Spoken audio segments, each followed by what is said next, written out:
반드시 거쳐야 할 일은 반드시 거쳐야 한다. 예수님이 베드로에게 그랬어요. 네가 31절에 때 예수께서 제자들에게 이르시되 오늘 밤에 너희가 다 나를 버릴 것이다. 오늘 밤에 너희가 나를 다 버리게 될 거래. 근데 너희가 나를 버리게 될 건데 내가 목자를 치리니, 그러니까 예수님이 양을 치는 목자를 비유해서 말씀하시는 거예요. 내가 목자를 칠 거야. 오늘 밤에 그 목자를 치면은 양들이 다 흩어서 떠날 거라는 거예요. 그 비유로 말씀하시는 거예요. 근데 제자들은 못 알아들어요. 그 소리를. 그러면서 뭐라 그래요? 그러나 내가 살아난 후에 너희보다 먼저 갈릴리로 가리라. 이게 부활을 얘기하고 있어요. 예수님이 죽으신 다음에 내가 부활하게 될 거라고 얘기하고. 또 그랬더니 33절에 베드로가 그러죠. 대답하되 가로되 주를 버릴지라도 나는 다 주를 버리겠다. 제자들 중에서 다 주를 버려도 나는 주를 버리지 않겠다. 나는 주를 절대로 버리지 않겠다고 이제 다짐을 하고 예수님 앞에서 시인을 하고 다짐을 해요. 그랬더니 예수님께서 34절에 내가 다시 한번 말하는데 너희는 반드시 거치게 될 거라는 얘기예요. 뭐를? 겪어야 할 일을 반드시 겪게 되고 거쳐야 할 일을 반드시 거치게 될 거라는 거예요. 그러면서 뭐예요? 오늘 밤에 닭 울기 전에 베드로 네가 나를 3번 부인하게 될 거라고 이야기를 해요. 그때 35절에 베드로가 가로되 내가 주와 함께 죽으면 죽을지언정 절대 부인하지 않겠습니다. 이렇게 얘기를 해요.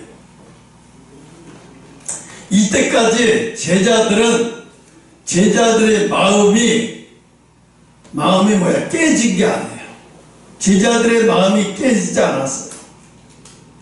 왜? 제자들은 예수님을 배반하고 양들이 목자를 치는 양들이 도망가듯이 제자들이 다 도망가게 될 거라는 거예요. 왜 굳이 목자를 쳐서 양들이 떠나가게 돼야 되느냐? 그 이유는 물론 부활의 목적도 있지만 그 이유는 뭐냐면 마음이 깨져야 된다는 거예요. 너희들이 이 일로 인해서 마음이 깨지게 될 거야. 나를 부인하고 도망가고 베드로는 나한테 부인하고 3번이나 부인하면서 너희들이 그렇게 돼야 하는 이유가, 결정적인 이유가 너희들이 마음이 깨져야 되기 때문에 그런 과정을 겪어야 될 거라는 거예요.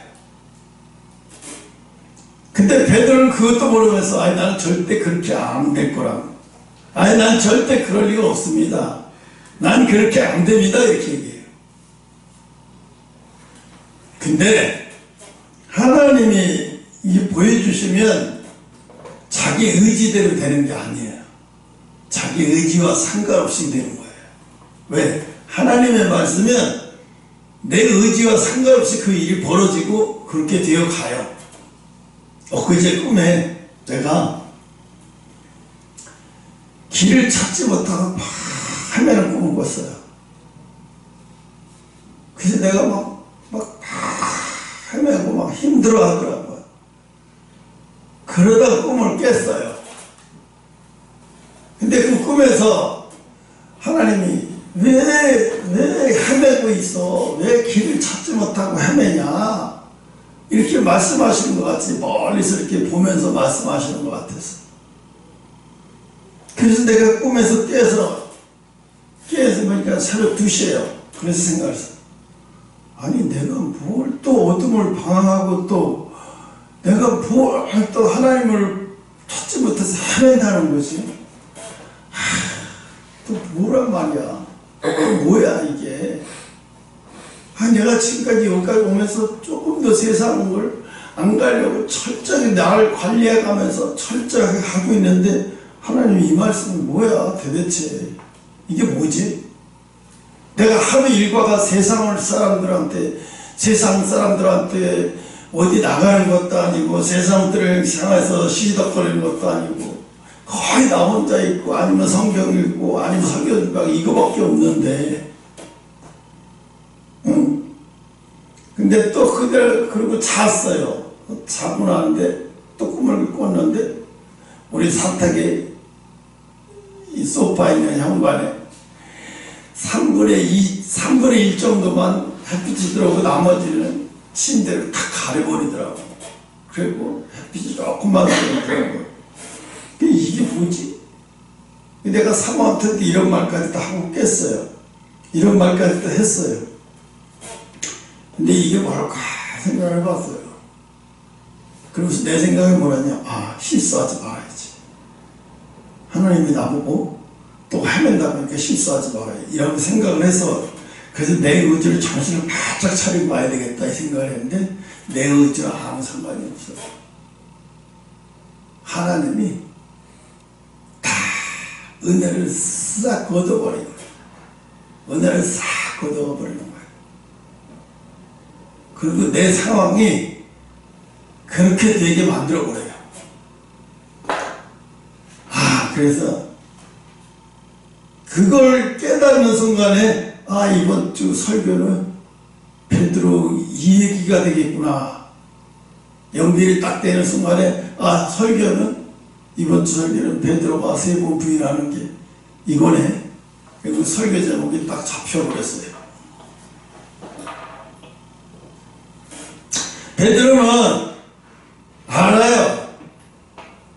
예수님이 십자가에서 고통당하고 고생당하는데 우리가 다 떠나고 우리가 다 도망갈 거라. 있을 수 없는 얘기예요. 우리가 여기까지 예수님 하나 말하고 여기까지 하는데 그게 말이 됩니까? 그랬어요. 근데 예수님은 아니야. 그렇게 될 거야. 그 말씀을 하니까 사실대로 베드로는 그렇게 안 되기를 정말 긴장하고 막 밤새도록 긴장하고 살았는데 자기도 모르게 예수님이 한 대로 그렇게 되어가고 있어요. 그리고 자기가 자기 입으로 닭이 울기 전에 3번 부인하는 것을 닭이 딱 울고 나니까 자기가 3번 부인하는 걸 보면서 뭐예요? 통곡을 해요. 예수님 말대로 됐네. 예수님 말대로 꼼짝없이 이렇게 가는구나. 이게 베드로가 잘못했다는 얘기가 아니에요. 너희가 나를 이렇게 잘못할 거야 이런 얘기가 아니에요. 이거는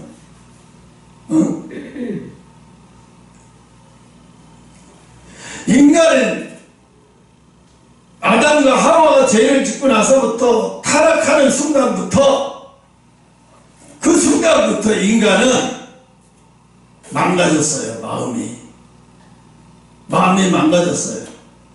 어떻게 망가져요? 이기주의적으로 망가졌어요. 자기만 생각하는 인간이 되어버렸어요. 자기밖에 모르는 인간이 되어버렸어요. 아담과 하와가 죄를 짓기 전에 아담은 하와를 보면 다 주고 싶고 뭐든지 다 주고 싶고 뭐든지 사랑스럽게 보이고 뭐든지 다 그랬는데 죄를 짓고 나서 그 순간부터는 뭐라 그래요? 그렇게 사랑했던 사람은 저 여자 때문이야. 하와 때문이야. 그 순간에 죄가 들어오는 순간부터 어떻게 돼? 철저히 이기적인 사람으로 바뀌어가고 있어요. 그러는 거야. 예수님이 야 내가 십자가에 이렇게 고통당할 때 너희들은 날 다 버리게 될 거야. 날 다 떠나게 될 거야. 베드로가 강하게 속된 말을 말하면 요즘 말하면서 침에다가 손을 뱉어가지고 탁 하면서 절대로 그럴 일 없을 거라고 아주 정말로 강조하듯이 누가 보면 그 말이 진짜인 것처럼 얘기를 해요.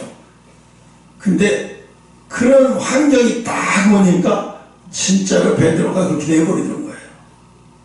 그럼 베드로는 그 전까지 자기 확신에 사로잡혔어요. 절대 제자들 중에 다 그럴 수 있을지 몰라지만 나는 절대 그럴 수 없어요. 나는 절대 안 그럽니다. 이렇게까지 얘기했어요. 그러니까 예수님이 뭐라 그래요? 너희 그 계집 쪽 앞에서 그것도 여자 앞에서 나를 세 번 부인하게 될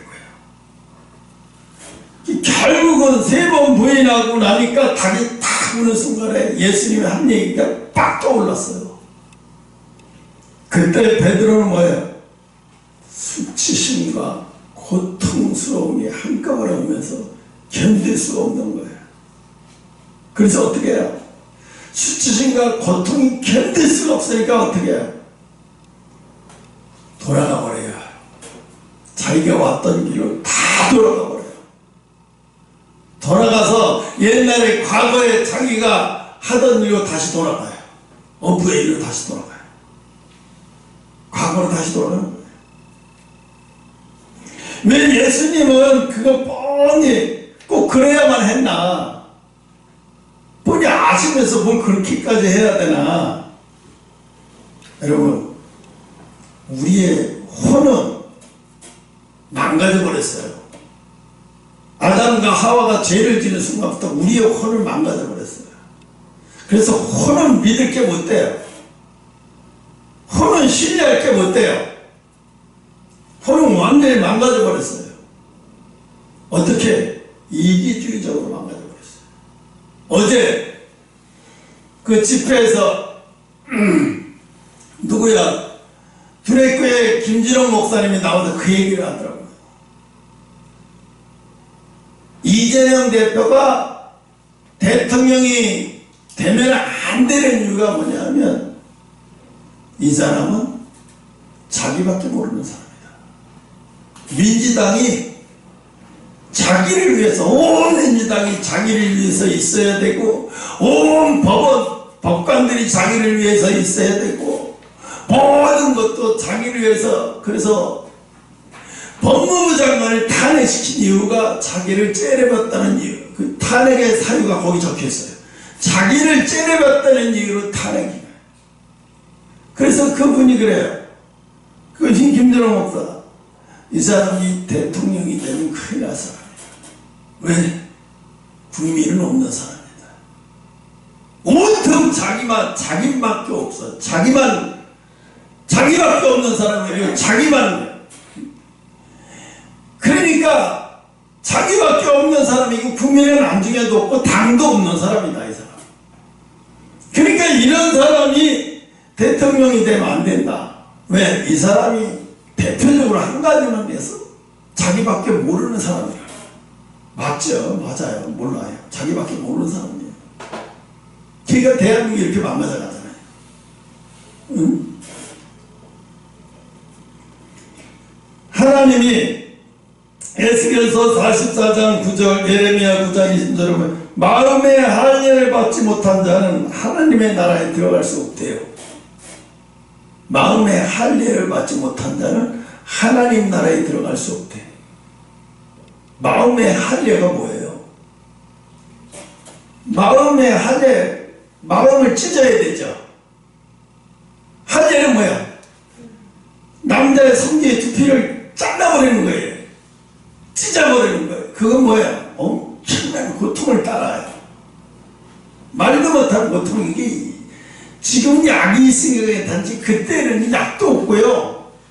나한테 8일 만에 어린아이를 차돌 아주 뾰족한 걸로, 돌 뾰족한 걸로 그 아이의 두피를 잘라버린 거. 그러면 아이가 7일 동안 그거 다 날 때까지 얼마나 고통, 7일이 아니라 거의 한 달 동안 고통스러워요. 그래서 왜 그 고통스러운 기간을 왜 정해? 난 이렇게 고통스럽게 해서 이렇게 구별된 사람이라는 거예요. 내가 그냥 구별된 게 아니라 이렇게 고통스럽게 하나님 앞에 구별된 사람이 되기 위해서 이렇게 고통을 견뎠어요. 그래서 자기의 그 고통의 시간을 통해서 나는 구별된 사람이라고 하는 것을 확실하게 확인시켜주기 위해서 하나님 그렇게 한 거예요. 그런데 이게 신약으로 와서는 이게 이제 마음의 할례를 해야 돼요. 마음의 할례를. 그 마음의 할례는 뭐냐면 마음을 칼로 찢어야 되잖아요. 마음을 찢어야 되잖아요. 어떻게 찢어요, 마음이? 어떻게 찢어요? 찢는 방법은 뭐예요? 마음을 찢는 방법이 뭐예요? 자기가 진짜 죄인이고 파렴치 않고 자기가 누군지를 아는 게 찢는 거예요. 자기가 누군지 모르는 사람은 아직도 마음의 할례를 하지 못한 사람이에요.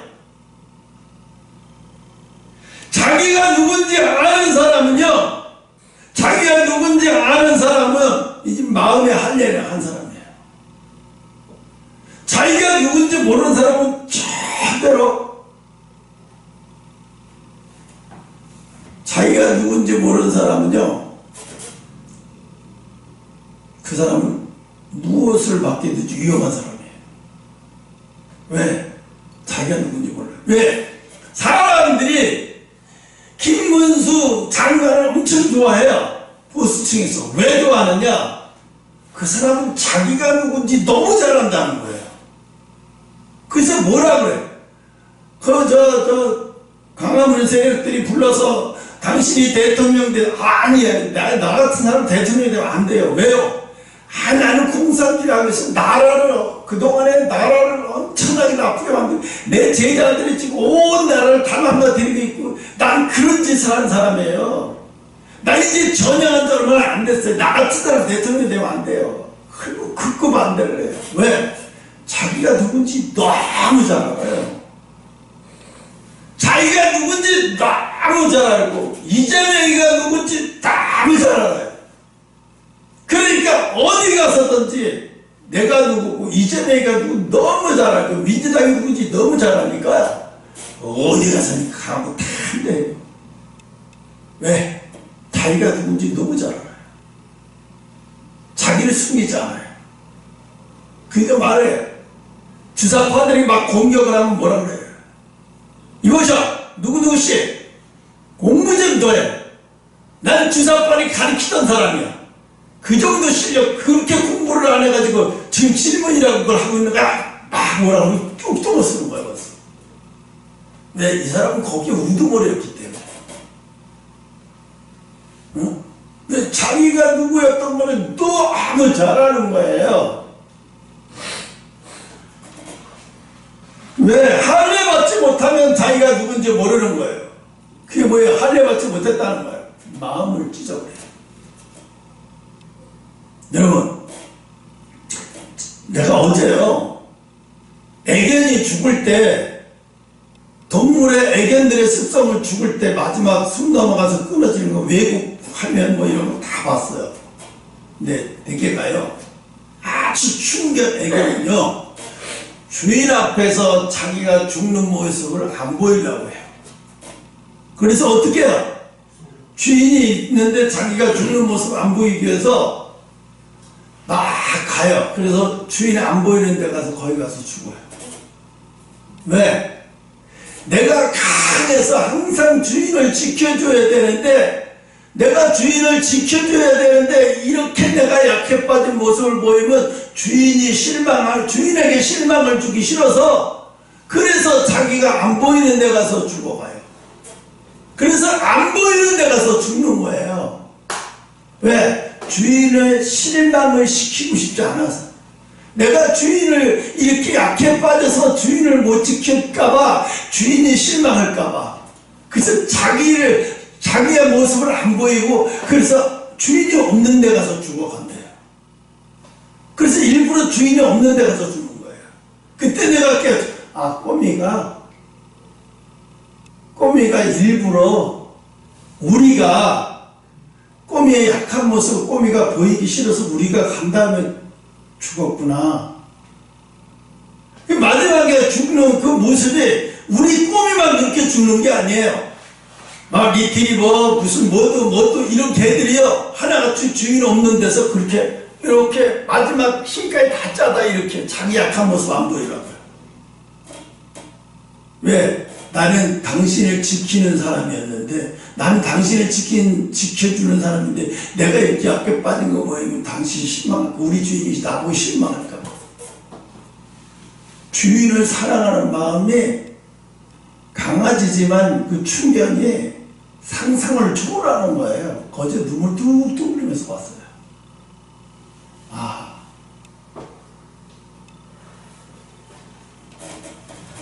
그래서 마음의 할례를 받는다는 것은 마음을 찢어줘야 돼요. 마음이 찢어지고요. 마음이 찢어지고요. 마음이 아플 때는요, 그게 쉬운 게 아니에요. 남편으로서 또 예를 들자면 주기철 목사가 자식들 앞에서 일제 순사들한테 막 채찍으로 등 맞고 막 그 광목 하얗고 그거 하나 입는데 채찍으로 수그렇게 맞고, 거기서 또 사람들한테 돌멩이를 맞고 또 못이 쫙 박힌 송판 위를 자식들 가족 앞에서 걸어갈 때 그 약한 모습, 아버지의 촌한 모습을, 이 일본인들이 얼마나 잔인하면요, 그 정도로 벌할 것 같으면 최소한도 부인은 보게 할 수 있지만 어린 자식은 아버지의 모습 저런 거 보이면 안 되니까 어린애는 보내라고 이렇게 해야 될 거 아니에요. 근데요, 어린애 보게 만들어요. 자식 보게 만들어요. 그래서 이 주기철 목사가, 야, 이건 아니야. 내가 아무리 그래도 자식 앞에 이렇게 초라한 모습 보이면 안 되지. 그래서 마음을 돌이키게 해가지고 배교하게 만들려고 보는 앞에서 그렇게 만들어 놓은 거예요. 추하게. 아버지의 모습이 너무 형편없고 추한 모습으로. 근데 주기철 목사는 자기 아들이 눈을 이렇게 보이지 눈을 안 마주쳐요. 아내도 눈을 안 마주쳐요. 왜? 눈을 마주치는 순간에 아내가 너무 불쌍하고 자식이 너무 불쌍해서 내가 나도 모르게 배교할까봐, 나도 모르게 배교해버리고 마음을 돌이킬까봐 안 보는 거예요. 그리고 뭐 한 번 할 때마다 피가 왕왕왕 써요. 거의 그때가 다 할 때 왔는데 기절해버려요.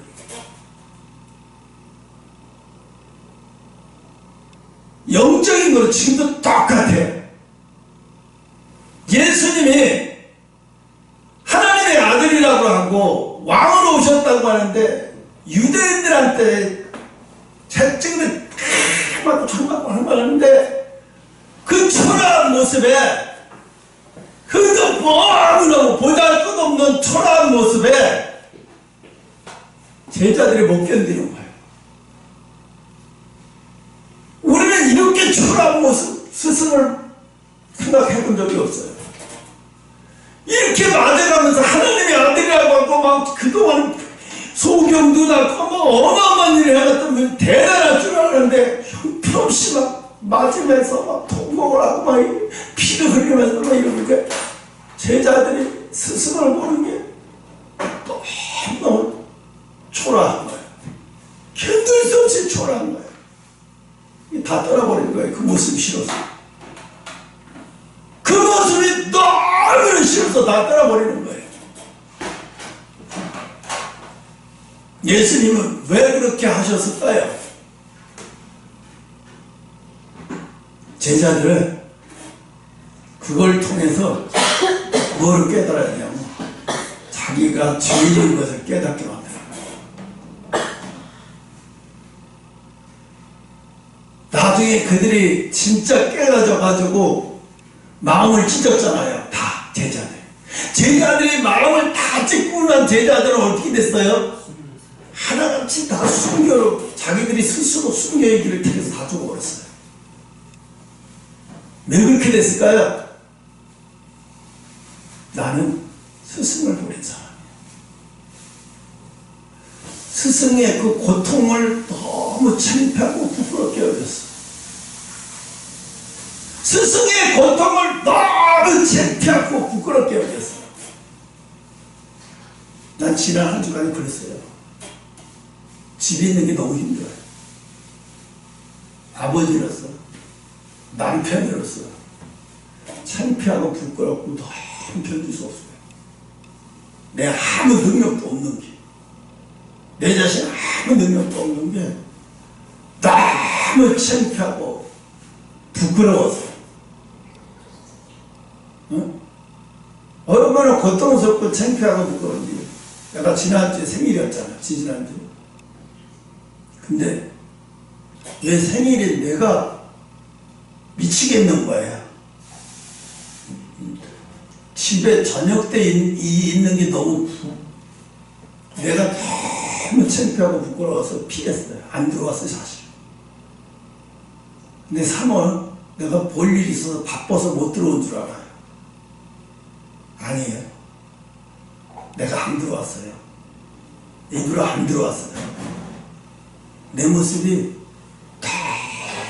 너무 부끄러워서요. 이런 내 모습이 너무 능력 없는 초라하고 부끄러운 내 모습이 너무 초라해서 안 들어왔어요. 눈을 마주치면 민망해져서, 서로가 민망해서, 눈을 마주치면 서로가 민망해서, 한 이틀 3일 지나버려서 이제 생일이라는 걸 싹 서로가 머리에서 잊어버린, 나도 편하고 쟤들도 편하고 다 편한 것 같아. 왜 하나님 왜 나를 이 세상에 보내서 생일이라는 것 때문에 왜 이렇게 괴로웁니까? 안 그래도 괴로워 죽겠네. 생일이 나한테는 이렇게 고역스럽고 이렇게 부끄럽고 이렇게 창피스러워야 됩니다. 하나님이요, 내가 너무나 괴로웠어요. 사실 이 교회가 돌아가는 게 김갑주 없으면 못 돌아가요. 지금 김갑주 없으면 못 돌아가요. 어려울 때마다 김갑주한테 얘기하고 돌아가는 게 너무 힘들어요. 고통스러워. 내가 하나님 앞에, 하나님 도대체 왜 이래? 나를 죽이시는 걸 알지만 나만 죽이면 되지. 온 가족을 다 죽이고 이게 뭡니까? 참 고통스러워. 내 하나님이 꿈에 이제 우리 사촌, 우리 친구한테 어려서 소아마비 장애를 입었어요. 몸은 정상적인데 지능이 약간 떨어져요. 정상적인 것도. 그래서 매형은 괜찮은데 매형은 또 장애가 있어요. 팔이 그 폭풍물을 6.25 때 전쟁 때 폭풍물로 이제 날아갔어요. 그런 매형을 만나고 결혼해서 살고 있는데 매형이 자기 생일이라고 초대했어요. 난 싫은데, 나는 싫은데 생일이라고 초대한 거야. 오라고, 저 천암 오라고. 근데 내가 보니까 갔더라고요. 거기에 많이 형제들이 많이 모였어요. 이 양반은 자기 생일이라고 그러면서 무슨 생선인가 무슨 고기, 제대로 나를 편하게 해주는 자리가 아니면 앉아서 먹어야 돼 이러고, 자리도 아니 손님 물어놓고 뭐 앉아서 이러고, 상 요만한 거 겨자 닦고 갖다 놓고 앉아서 막 헛다 먹으려고 그러면, 마지막 드시고 먹으려고 하는데 가시가 목에 걸려서 넘어가지 않는 거예요. 넘길 수가 없는 거예요. 이걸 먹어야 되는 거 너무 괴로워하고 있는데, 근데 내가 눈물 툭 뜨면서 그냥 삼켜버렸어. 깼어요. 이게 뭐지? 하나님 가르쳐줍니다. 너 먹기 싫다고 안 먹으면 안 된다. 내가 너에게 먹으라고 주는 거야.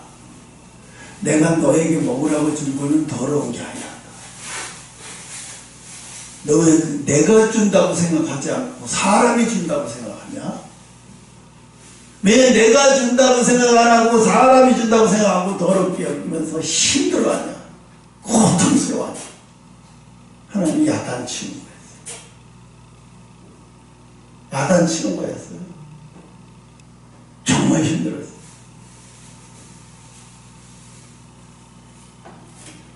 그래서 이제 그리고 깼다가 새벽 2시에 다시 잠들었는데 또 보여줘. 내가 산소 갔는데 납골 항아리, 납골 다 해놓은 상소, 성묘를 갔어요. 다 성묘 가서 다 정리하고 다 성묘하고 나오는데 어떤 놈이 얼마나 방해를 넣는지 성묘 갔다 나오지 못하게. 성묘는 뭐예요? 거룩한 예배잖아요. 거룩한 예배를 드리지 못하게 방해를 해요. 마귀가 고통 장난이 심합니다. 아, 우리가 지금 하나하나에 드려진 예배가 하나님이 귀하게 받으시는 예배구나. 근데 우리는 그걸 뭘로 봐요? 사람이 많이 모여서 모든 아비 세상에 제일 멋있는 악기와 큰 산 것으로 드리는 것으로 그것을 거룩한 예배인 줄 알아요. 근데 하나님은 그게 거룩한 예배가 아니래요. 두세 사람이 모여서 내가 원하는 대로 드려진 예배가 그게 거룩한 예배니라. 그게 거룩한 예배라는 거예요. 그걸 오늘 아침에 가르쳐 주신 거예요. 내가 일주일 동안에 일어날 힘도 없고 말할 힘도 없고 사모하고 대화할 힘도 없어요. 의욕이 없어서. 사모하고 창동시장에 가서 오는데도 갔다 시장 보고 오는데 말 할 말도 없고 말하고 싶은 말도 없어요. 왜? 내가 나를 하나님이 너무 부끄럽게 만드니까 내가 미치겠는 거예요. 내 자신이 부끄러워서 미치겠는 거예요. 네? 오늘 베드로는 뭐라고 말하냐면 무슨 소리입니까? 다른 제자들은 다 그렇게 할지 몰라도 나는 수석이잖아요. 난 안 그래요, 예수님. 난 안 그래요, 선생님. 이러니까 베드로 예수님이 아니다. 넌 닭이 울기 전에 3번 나를 부인하리라. 3번 나를 부인하겠대. 닭이 우리나라도 그래요. 이스라엘도 비슷해요. 밤 12시쯤 닭이 울어요. 옛날에 그랬어요. 밤 12시쯤 닭이 울어요. 그럼 밤이 깊어지는구나 알아요. 새벽에 또 닭이 울어요. 새벽에 아주 새벽 4시 거의 닭이 밤이 가장 깊고 곧 아침이 올 때쯤 돼서 닭이 울어요. 그러면 그 닭이 우는 소리를 듣고 어떻게 사람들이 깼냐면 시계 보고 하는 게 아니라 어둠이 다 갔구나. 어둠이 다 갔구나. 그걸 알고 이제 새벽에 나와서 아궁지에 불 떼가지고 소염을 주고 밥하고 이러려고 나오는 거예요. 시계 보고 나오진 않아요. 그냥 어느 집이든지 닭이 그렇게 기가 막히게 울어요. 왜? 닭이 우는 건 새벽을 알리는 울음이야. 새벽을 알리는 울음이고 하나는 또 무슨 울음이냐 하면 어둠이 다 끝났다는 신호의 울음이에요. 이 베드로가 3번 부인하고 났는데 닭이 딱 울어요. 뭐라고? 어둠이 이제 끝났다고 신호를. 어둠이 끝났다는 신호를 울리는 것은요, 베드로가 통곡하게 만드는 거예요. 너 지금 욕을 못 이겨서 너 어둠이 다 끝났는데 너 무슨 짓을 한 거야? 베드로가 그 닭이 울을 때 그때 생각이 난 거예요. 자기가 부인했다고 생각. 그럼 베드로가 그럴 거냐? 아니에요. 여러분들 다 똑같아요. 주의 종이 초라하고 주의 종이 초라한 모습을 보이면 그 사람이 하나님이 함께 하든지 그 사람이 하나님이 함께 하든 안 하든 그런 게 중요한 게 아니에요. 나 초라한 주의종 밑에서 함께 신앙생활하기 싫어. 얘기해야 되는 거예요. 지금의 많은 사람들은 어떤 신앙생활을 하냐 하면 하나님이 세운 주의종과 신앙생활이 아니라 자기들이 세운 주의종이 뭐야? 내가 선망하는 주의종. 얼굴 잘생기고 유학 갔다고 세상 학벌도 뛰어나고 또 기독교 학벌도 뛰어나서 내가 정말 존경하고 받들만 하고 그런 사람이 나는 그런 사람을 주의 종으로 삼고 싶어. 대형교회를 다 그런 사람들이에요. 그래서 하나님이 원하는 주의 종을 자기들이 찾아서 하나님이 세운 주의 종을 찾아서 섬기는 게 아니라 자기들이 원하는 주의 종을 찾아서 세워놓고 그 사람을 주의 종으로 섬겨요. 이게 하나님하고 아무 상관이 없는 거예요. 어저께 제가 이걸 봤어요. 사무엘이 나이 늙어가지고 이제 하나님이 사울왕을 이제 더 이상 왕의 직에서 뺏고 새로운 왕을 세우겠다고 해서 하나님이 기름 부어 세우라고 하니까 다윗의 이새의 집을 찾아간단 말인데, 이새의 집을 찾아갈 때 어떻게 했냐면 사무엘이 하나님이 가르쳐준 기름 부어 세우라는 말이 새 나가면 큰일 나잖아요. 왜? 만약에 사울왕이 알면 사무엘도 죽이고 이새 집도 몽절히 다 아들 다 죽여버릴 텐데요. 왜? 나들 거기서 자식이 나와 왕이 세우겠다고 가만두겠냐고요. 그러니까 그 정보를 숨겨서 이새의 집에까지 갔어요. 그래서 이새의 집에 아들들 7절까지 다 했는데 사무엘이 가슴에다 손을 얹고 다 기도했는데 가슴이 뜨겁지가 않아요.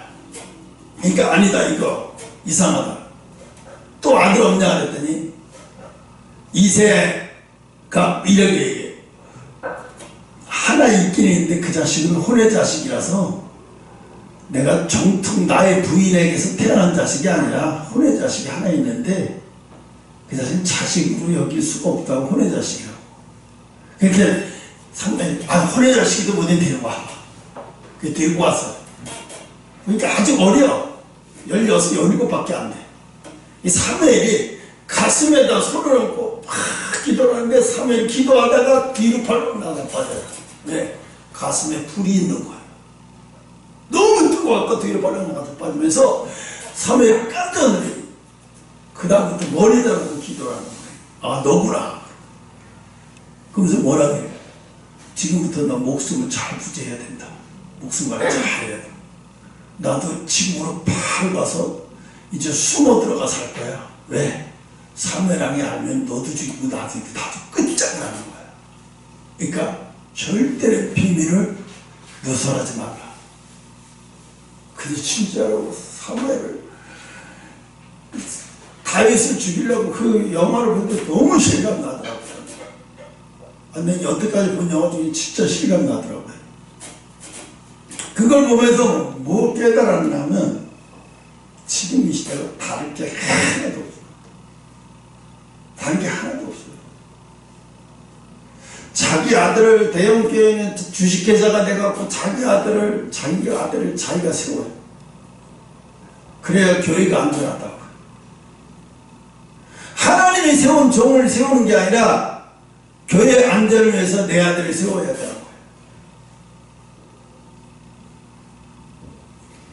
내가 사랑제일교회도 봤어요.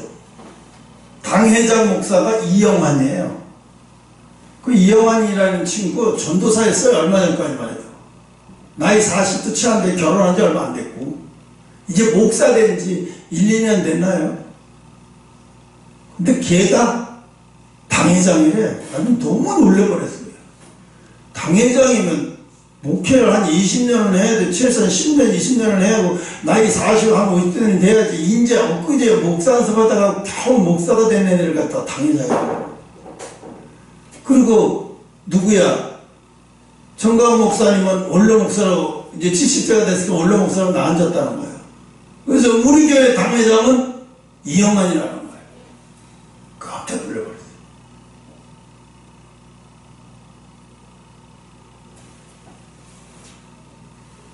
누구지? 무슨 총리지? 한교안 총리가 이런 얘기예요.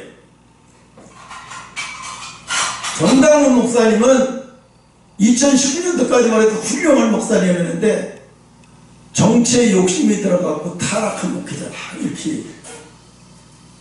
그래서 저 사람은 어쩌려고 저 사실 맞더라도 왜 저걸 자기가 꺼버리고 다녀. 하나님이 안 하신 일을 뒤지게 맞아도 저 사람은 뒤지게 만들 일이 큰일 나겠다. 저 사람 언제라도 꼭 맞겠다 생각했어. 완전히 쳐맞을 거예요. 틀림없어요. 근데 문제가 뭐냐면 이게 있어요. 모세가 이스라엘 백성들을 애굽에서 탈출시켜서 광야에서 혼자서 그 일을 다해. 재판을 혼자서.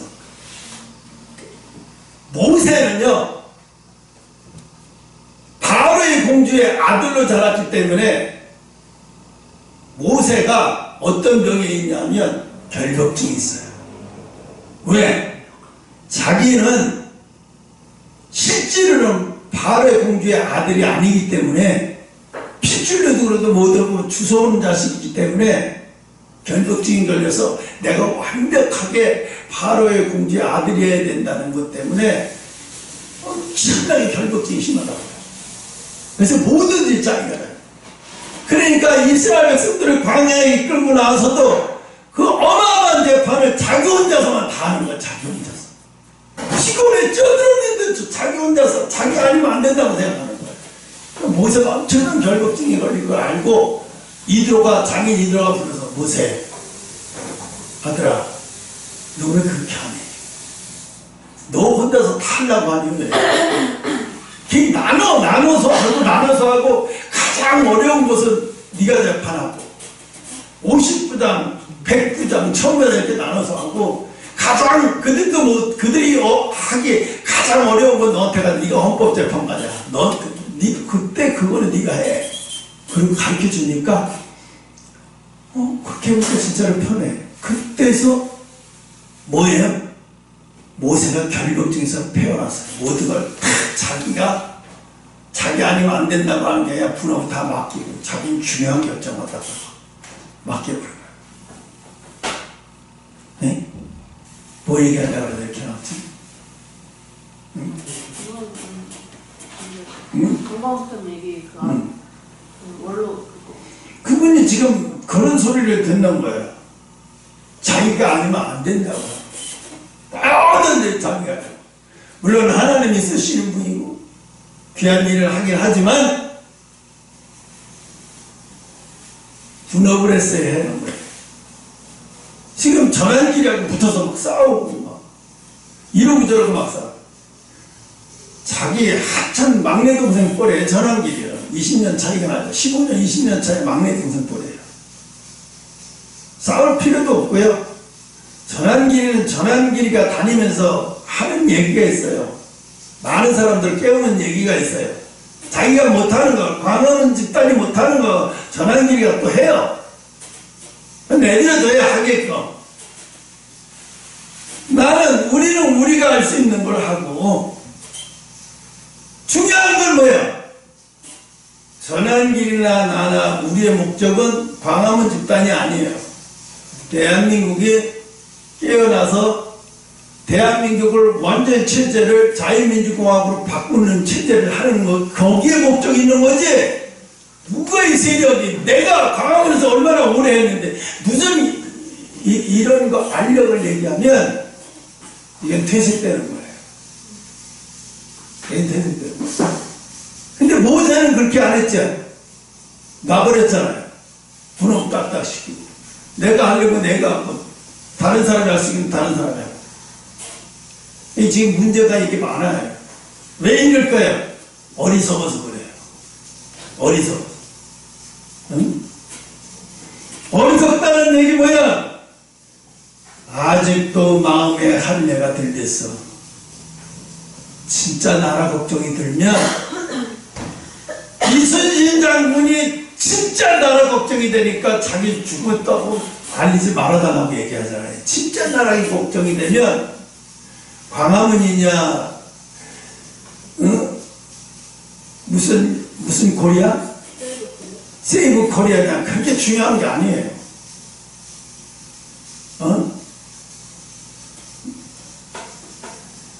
이 나라가 지금 부정선거에서 건져나가고 헌법재판소고 선관위고 완전히 다 해산시켜서 새롭게 정부가 다시 바뀌는 이런 길로 가는 수밖에 없어요. 이렇게 가는 거예요. 그럼 봐요. 어제 예수님은 왜 굳이 베드로에게 그렇게 하면서 3번 부인할 거라고 하면서 그 베드로에게만 그렇게 얘기했어요. 3번 부인하게 만들고. 베드로가 참 제자 중에서 가장 예수님이 사랑한 제자이기 때문에 그렇게 해서 뭐예요? 마음을 찢게 만드는 거예요. 야 베드로 너 양심도 없는 놈이야. 너 부끄러운 놈이야. 너 이렇게 만들려고 하기 위해서 그렇게 한 게 아니라요. 마음이 찢어버려야 마음을 찢어져야 진정으로 돌아오고 진정으로 부끄럽고 진정으로 겸손한 사람이에요. 마음을 안 찢어본 사람은 진정으로 겸손한 사람이 안 되는 거예요. 진정으로 겸손한 사람이 안 되는 거예요. 손흥민 아버지가 이거 조금 다른 얘기인데 손흥민 아버지가 손흥민이한테 이렇게 해요. 너 지금 축구 좀 한다고 해서 너 지금 연예인들 연애하고 돌아다니고 하지 마라. 너 나하고 축구를 하고 싶어서 어떻게 했니? 아버지는 너를 1시간 거리에 차를 빌려서 태워다 주고 너는 거기서 축구 아카데미에서 하고 나는 추운데 바깥에서 6시간을 떨면서 기다리고 또 너 태워갖고 오고 또 나는 또 알바 가고 밤에 그래서 뭐라 그랬니 너? 나 호날두와 같이 경기장에서 뛰어보는 게 꿈이고 호날두가 우상이라고 이렇게까지 야 너 조금 떴다고 해서 맨날 여자애들 만나가지고 데이트하고 뭐 너 그러면 너 축구 끝나. 조금 돈이라고 하면 축구하다 그냥 끝나. 왜 그렇게 살라고 그래? 축구로 네 인생 가장 절정까지 끝난 다음에 그 다음에 연애하고 그 다음에 결혼. 결혼하려면 축구 끝내. 그리고 연애하고 결혼해. 그래서 손흥민이가 연애를 안 해요. 그러니까 뭐야? 시간이 많잖아요. 그러니까 동료들하고 가깝게 보내고 소통하고 보내고 또 훈련을 엄청나게 많이 하는 거예요. 그러니까 33세인 나이에도 아직도 주력이 토트넘에서 손흥민이가 없으면 안 될 정도로 지금도 그런 신체적 리듬을 가지고 유지하고 있는 거예요.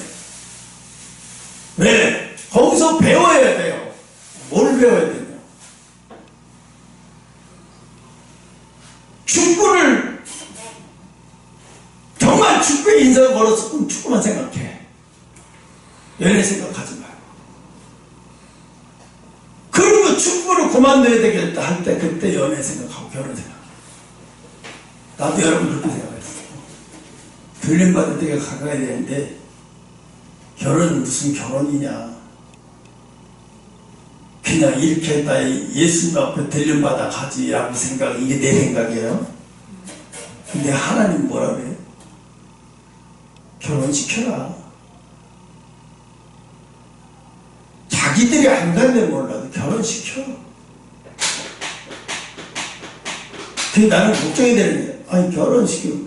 아니 노아가 방주를 일 때 마지막 방주를 일 때까지 사람들이 시집가고 장가하고 잔치 벌리면서 먹고 마시다가 나중에 하나도 하나님의 일에 아무도 관심을 못 뒀잖아요. 애를 키우고 시집가고 장가 이런 일이 하다 보니까 방주에 들어갈 생각은 꿈에도 못 들었고 노아가 얘기하는 거 아무도 귀담아 듣지 않았잖아요. 먹고 마시고 장시가고 장하고 가족들 먹고 살리라고 바빠서 방주에서 무슨 난리는 무슨 난리냐, 재앙은 무슨 재앙이냐, 세상에 여지껏 태어나서 한 번도 없던 일이 무슨 일이 일어나냐고. 근데 결국 일어났잖아요. 지금도 마찬가지예요. 지금도 그러세요. 여러분, 내가 트럼프에 대해서 예언 하나 할게요. 트럼프가 왜 캐나다를 미국의 59번째 주로 만들고 뭐 그린란드를 우리 땅으로 만들고 뭐 한국에 뭐 4번째 뭐 관세 폭탄 세계 여기는 막 바부질로 미친 지랄하고 난리요. 트럼프가 미친 지랄하고 난리요. 저거 하나님이 시켜서 저러는 거예요. 왜 그러냐면요, 환란으로 들어가기 위해서 지금 저렇게 하는 거예요. 그러면 이제 세계 여기저기 관세 전쟁이 일어나면서 어떻게 물가가 인플레이가 막 올라가요. 물가가 올라가요. 물가는 올라가고요. 어떻게 시장에요. 시장은요 점점 더 어려워져요. 물가는 올라가고 생활은 점점 더 어려지면서 세상이 환란 속으로 들어가는 거예요. 그 환란 속으로 들어가기 위해서 트럼프를 사용하는 거예요. 이 세상을 환란 속으로 집어넣으려고. 그러니까 관세 폭탄 터뜨리고, 그러니까 캐나다가 미국으로 오하이오 저쪽 미국으로 가는 전기를 4배, 5배 올려버리려고 하다가 아예 전기를 끊어버리겠다는 거예요. 그럼 거기 150만 가구뿐만 아니라 그 공장 뭐 이런 데 다 전기 다 안 줘. 그냥 개박살하는 거야 또. 그럼 미국이 가만히 있나? 그럼 전 세계 여기저기 막 난리가 나는 거예요 지금. 이게 막, 그럼 어떻게 관세 폭탄에서 막 물가가 올라가잖아요. 그럼 사람들이 물가가 올라가니까 돈은 수입은 늘지 않으니까 물가가 자꾸 올라가니까 돈을 못 써요. 경기도 점점 더 안 좋아지고 너무 어려워지고 뭐 하나 사고. 지금 미국에는요 계란이 없어요. 계란이 품지가 막상나서 계란이. 그래서 아시아 쪽에서 계란을 수입하려고 해요. 계란이 하나가 1달러가 넘어갈 정도로 비싸요. 미친 거죠 이게 지금. 근데도 계란이 없어요 미국. 그래서 유럽, 네덜란드, 덴마크 뭐 이런 또 아시아 쪽에서 이렇게 유럽 왜 계란을 지금 안 내두면 이 생활 물가가 너무 치솟으니까 감당 없이. 이게 지금 하나님이 트럼프를 통해서 강제로 이 세상을 환란 속으로 막 집어넣는 거예요. 물가를 막 튀겨 올라가는 거예요. 지금 우리나라도 막 현대자동차에 뭐지 자동차 회사가 막 인건비고 막 왜 관세 폭탄을 해서 막 3배, 4배 벌써부터 막 올라가 버리는 거예요 이렇게. 그러니까 어떻게 가격이 비싸지면 차는 누가 사요? 더 안 사는 거예요. 더 안 사게 돼요. 그러면 어떻게 돼요? 경기가 더 어려워져요. 아니 차가 옛날에 4천만 원 주고 사던 차가 관세 폭탄에 맞아가지고 지금은 5천만 원, 6천만 원. 그럼 누가 사요? 안 사죠. 살라고 했던 사람도 못 사요. 이 세계가 다 이렇게 되는 거예요. 일본도 그렇고 전 세계가 다. 그 환란 속으로 들어가는 거예요 지금. 하나님이 트럼프를 통해서 이 세상을 환란. 내가 그랬어. 처음에 이해를 못하고 저 트럼프 하나님 쓰지만 저 미친 개새끼네 저거. 또라이 새끼네 저거. 근데 하나님이 저 또라이를 저렇게 쓰는 거예요. 이 세상 환란 속으로 집어넣는 거예요. 환란이 빨리 닥치게 해서 하나님이 하실 일을 하시려고. 그러니까 트럼프를 도구로 사용하는 거예요. 트럼프. 응? 이런 게 막 다 보이는 거예요. 이런 게 막 다 보여요. 내가 그랬어요. 하나님, 이 세상 살기도 점점 어려워지는데 혼자 몰아가지고 한 달에 집에 300만 원, 400만 원도 못 갖다 주는데 결혼해갖고 어떻게 살라고 그래요? 그럼 결혼해서 둘이서 몰아야 되는데 둘이서 몰아가지고 애를 키워주고 뭐 이렇게 해주고 하면 또 애도 돌봐야 되고 뭐 이러면 한 사람은 정상적인 직장이 아니라 파트타임식으로 일해야지, 애가 있기 때문에. 그럼 수입했자 얼마인지 뻔해봐요. 둘이 일해봤자 500, 400도 못 벌 거예요. 그러면 생활하기, 장난하기 힘들다고요. 근데 하나님은 뻔히 하래요. 모르겠어요, 나는. 뜻이 어떻게 될지. 근데 하나님이 하라는데, 하나님이 시키라는데, 오늘 시간을. 여러분, 구약에는 남자가 할례를 받아야 하나님의 백성으로 인정받죠. 신약에서는요, 육체의 할례가 아니라 마음의 할례를 받아야 예수님의 신부로 인정받아요. 왜요? 마음의 할례는 뭐예요? 내가 마음이라는 게 여기 하트처럼 있어요. 거기에 칼로 쫙 찔러서 더러운 것이 다 쏟아내는 거예요. 마음의 할례를 탁 찢어서 이런 거. 베드로가 예수님을 부인하고 나서 그 여자 앞에서 부인하는 수치스러운 부끄러움, 얼마나 자기가 더럽고 추잡하고 부끄럽고 여자 앞에서 그것도 자기 자신이 얼마나 보잘것 거의 죽어서 간 거예요. 고향으로 죽어서 간 거예요. 부끄럽고 창피하고. 어떻게 나 같은 게 제자라고. 이건 뭐예요? 하나님이 베드로뿐만이 아니라 모든 제자들을 마음의 할례를 딱 시켜버린 거예요. 마음을 찢게 만드는 거예요. 부끄러움을 통해서. 그래서 마지막 때 신랑의 신부가 되는 그리스도인들은 뭐예요? 마음을 찢지 못한 사람은 아직 어린아이, 영적인 사람으로 볼 수 없어요. 마음을 찢지 못한 사람. 여러분, 마음에 찢어졌어. 마음에 찢은 이 김계리 변호사 봐요. 이제 30대 중반밖에 안 됐는데 견딜 수가 없는 거예요. 헌재에서 미국하고 거짓말을 탄핵을 받아들이고 막 그런 것 때문에 국가가 몰락하고 법이 망가지는 게 윤석열 대통령을 사랑해서 그러는 게 아니라 나라가 망가지는 걸 견딜 수가 없으니까 머리가 까버리잖아요. 여자가, 신당은 여자가 머리를 다 밀어버리고. 왜 그렇게, 쟤는 왜 그렇게 저렇게 열성파야? 굳이 그럴 필요는 없지. 너 지금까지 하는 것도 잘하는데 뭘 머리까지 깎고. 근데 이 여자는 미치겠는 거예요. 견딜 수가 없는 거예요. 거기 어떤 목사님 지금 9일째 단식하고 있어요. 헌재 앞에서요. 그 이름도 없는 목사님이에요. 왜 단식하냐면요. 난 할 게 없대. 정광 목사님처럼 많은 사람 모이게 할 수 있는 능력도 아무것도 할 게 없어서 나라를 생각도 견딜 수가 없어서 내가 여기 앞에서 단식하는 수밖에 없다. 나는 목숨을 바쳐야 되겠다 생각했다.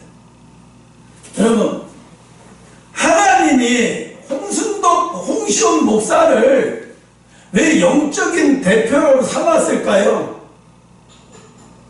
여러분 처음 듣는 얘기예요. 나는요, 내 목숨을 이미 하나님 앞에 나라를 위해서 한번 바쳤었어요. 나라를 위해서 바쳤어요. 삼각산에서, 민족재단에서 바쳤어요. 20일 금식하면서 바쳤어. 나 죽어도, 이렇게 하다가 죽어도 그만이다. 목적은 남들 이렇게 많이 기도하는데 나는 이제야 나라를 위해서, 민족을 위해서 기도하는 게 뭔지 이제야 알아가지고 금식하는 거예요. 죽든지 말든지 뭐 죽어도 할 수 없지. 그 사탄이가 가르쳐줬어. 너 이렇게 죽는다. 근데 10일 넘어가면서부터 혈액순환이 안 되니까 내가 몸이 약한데도 혈액순환이 안 되니까 밤마다 주물러주고 까무러쳤다 다 일어나고 막. 그러니까 하나님이 나한테 그래. 너 이제 재물이 됐다. 너 나라를 위해서 네 몸을 바쳐 재물이 됐다. 내가 받았다. 이제 그만해. 너 죽는다. 너 죽는 게 문제가 아니라 너 죽으면 내가 너를 통해서 하려고 하는 일을 못해. 그러니까 내일 아침에 금식 해제시키고 끝내. 그래, 안 끝냈어요, 내가 첫날은. 에이, 그래도 안 돼, 이건 아니야. 그때 하나님 그래서 야, 딸아, 춤수 끝내라고. 너 진짜 중요하다. 그래서 끝냈어요. 그래서 목사님, 하나님 저 죽으면 안 되니까 재물이 됐다고 이제 금식 끝내라는데요. 그랬더니 그래, 그럼 됐어. 그럼 내고 오늘부터 미음 먹다가 뭐 완전히 회복한다는 내려가. 그때 알았어요. 아, 나 재물이 됐구나. 나는 그냥 한 번도 이런 얘기 안 했는데 정광훈 목사님은 나라 민족 얘기하기도 전에 나는 93년도, 94년 때 이미 그때부터 나라 민족을 위해서 엄청나게 기도를 했어요. 시켜서 한 게 아니에요. 하나님 그렇게 시켰어요. 그때부터 나는 이미 몸을 바친 거예요. 근데 난 이걸 까맣게 잊고 괴로워했는데 하나님, 네가 몸을 바쳤잖아. 네가 나라를 위해서 네 몸을 바쳤는데도 잊어먹고 있어? 그때 깨달았어요. 아, 그때 바쳤구나. 참 까맣게 잊어버리고 있었던 거예요. 내가 제물로 바쳤던 거예요. 그래서 정광훈 목사는 저렇게 하나님 앞에 드리니 나는 지금 나는 뭘 드려야 되나. 내 몸은 강화가 되는데 강화면 집회 나가는 것도 난 힘들어하고 견딜 수 없어요. 3원 원만 나한테 막 그래. 목사님 그래도 한 번쯤은 3일째 집회라도 나가야 될 거 아니에요. 그래야지 사람이 양심가. 근데 나는 그렇게 생각이 안 드는 거예요. 난 다 드렸는데 내가 뭘 또 드려? 내 속에서 난 다 드렸는데 뭘 또 드려? 나 목숨도 드렸어. 내 속에. 난 정광훈 목사보다 훨씬 전에 난 내 생명을 바쳤는데 하나님이 받으셨는데 그때. 그래서 IMF 터지기 전에 나라가 위기가 온다. 엄청난 위기가 온다. 나라가 옛날처럼 가난해질 수 있고 어마어마한 위기가 온다. 그래서 울면서 매달렸어요. 살려달라. 그때 금식하게 된 거예요. 여러분, 그래서 겪어야 할 일은 빨리 겪는데 그 창피한 게 아니에요. 그 창피한 게 아니에요. 그게 여러분의 마음을 찢어서 하나님 앞에 가까이 나갈 수 있는 거룩해지는 기회예요. 마음을 찢지 않는 사람은 안 돼요. 왜? 마음을 찢을 때는요, 이 세상이 너무 창피스럽고 고통스러워서 그게 너무 힘들어서 살고 싶은 마음이 없어져요. 이게 마음이 찢어져야 돼요. 지금 마음이 찢는 사람이 얼마 될 것 같아요? 그냥 하나님 앞에 근사하게 찬양하는 거예요. 그 눈물 뚝뚝 흘리다 그 마음 찢는 거 아니에요? 자기 감정이 또 찢어진 거지. 진짜 마음이 찢어질 때는요, 자기 옆에 누구도 안 보여요. 그리고 너무 부끄러워서